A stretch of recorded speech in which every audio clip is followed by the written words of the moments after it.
Matagumpay na isinagawa ng Department of Labor and Employment o DOLE Bicol ang tupad payout sa Malinaw Albay ngayong araw. Umabot sa 183 residente mula sa 4 na barangay ang naging benepisyaryo ng programa. Bawat benepisyaryo ay nakatanggap ng tiga 4,100 piso na kabayaran para sa 15 araw na pagko-community service. Para sa mga benepisyaryo, malaking tulong ang programa, lalo pat karamihan sa kanila ay kapos din sa buhay.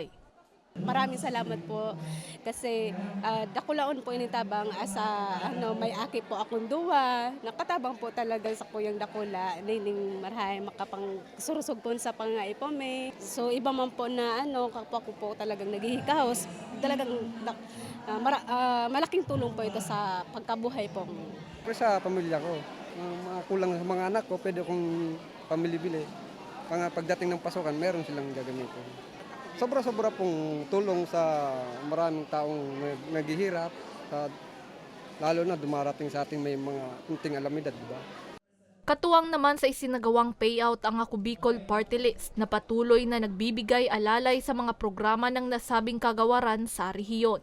Ang tupad ay isang community-based program ng pamahalaan na nagbibigay ng pansamantalang trabaho sa mga underemployed, self-employed o mga nawalan ng trabaho. Para sa mga balitang Tatak Bicol, May Insinares.